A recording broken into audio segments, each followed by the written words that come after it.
Hi guys, welcome to market express. ரொம்ப நாளாக discuss பண்ணி வச்சுருந்தீங்க. நம்ம ஐடிஎஃப்சியோட இப்போ புது டேரக்டரை பார்த்தீங்கன்னா ஹோல் டைம் டேரக்டரை பார்த்திங்க அப்படின்னா பிரதீப் நடராஜன் திரும்பி நமக்கு அப்பாயின்மெண்ட் பண்ணியிருக்காங்க. கண்டிப்பாக வந்து இந்த ஷேரில் கண்டிப்பாக ஒரு மாற்றம் இருக்கும்.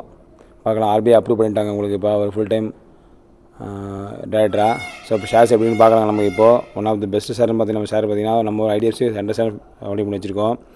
ஒரு நல்ல ரிட்டர்ன் கொடுத்துட்டு இருந்துச்சிங்க. இப்போ இந்த லாஸ்ட்டு ஒரு 1 week 2 weeks பார்த்தீங்கன்னா கொஞ்சம் அதோட ஆவரேஜ் கொஞ்சம் கம்மியாகிட்டே இருக்குது. நம்ம பார்த்தீங்கன்னா 124 ஃபஸ்ட் ஆவரேஜ் பண்ணியிருந்தோம்.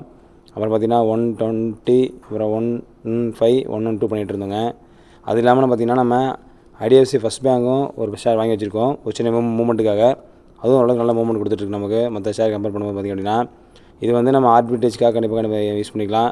ஏன் அப்படின்னா கண்டிப்பாக நீங்கள் ஐடிஎஃப்சி ஃபஸ்ட் பேங்க் 100 ஷேர் வச்சிங்க அப்படின்னா 150 ஷேர் ஆஃப் ஐடிஎஃப்சி ஃபஸ்ட் பேங்க் உங்களுக்கு கண்டிப்பாக கிடைக்கும். அந்த ரேஷியோவில் உங்களுக்கு எடுத்துக்கலாம். உங்களுக்கு இதில் என்னை பொறுத்தவரை மட்டும் பார்த்திங்க அப்படின்னா ஐடிஎஃப்சி லாஸ்ட் குவார்ட்டரில் ஓரளவுக்கு ரிசல்ட் கொஞ்சம் பரவாயில்லாமல் இருந்தால் கூட ஒரு நல்ல கம்பெனி உங்களுக்கு இது.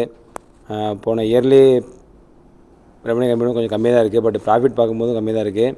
ஆனால் கண்டிப்பாக இயர்லியோட நெட்வொர்க் பார்க்கும்போது நல்லா சூப்பர் பண்ணியிருக்காங்க. லாஸ்ட்டு பாருங்கள் 2021 -478 இருந்துச்சு. அதே சேம் டேரக்டர் இல்லாத பொழுது பிரதீப் நடராஜன் திரும்பியும் 2022 கேர் ஆஃப் பண்ணி கிட்டத்தட்ட 13 கோடி ப்ராஃபிட் பண்ணாங்க. அதே மாதிரி 23 அப்படின்னா 673 க்ரோஸ் பண்ணாங்க. ஆக்சுவலாக வந்து இது வந்து உங்களுக்கு ஒரு மிட் கேப் கம்பெனி தான் உங்களுக்கு. ஆனால் பர்ஃபார்மன்ஸ் பார்த்தீங்கன்னா சூப்பராக பண்ணிகிட்ருக்காங்க.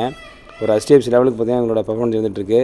கண்டிப்பாக ஷேர் வாங்கி பெனிஃபிட் பண்ணலாங்க. ஆனால் இப்போ ரேஞ்சு பார்த்திங்க அப்படின்னா நமக்கு இன்னொரு 110 அது கீழே போனால் நமக்கு நல்லா நினைக்கிறேன். நானும் ஆவரேஜ் பண்ணிட்டு தான் இருக்கேன். பார்ப்போங்க, நமக்கு இன்னொரு பெட்டர் ரிசல்ட் கிடைக்குன்னு பார்க்கலாம். மிக விரைவில் நமக்கு HDFC ஃபஸ்ட் பேங்கும் HDFC மெர்ஜ் ஆகிறதுக்கு வாய்ப்பு இருக்குது. கண்டிப்பாக இந்த பெனிஃபிட் பயன்படுத்திக்காங்க. நான் செபி அட்வைசர் கிடையாது. செபி அட்வைஸ் கேட்டு கண்டிப்பாக ஸ்டாக் இன்வெஸ்ட் பண்ணாங்க. தேங்க்யூ மக்களே, தேங்க்யூ வெரி மச்.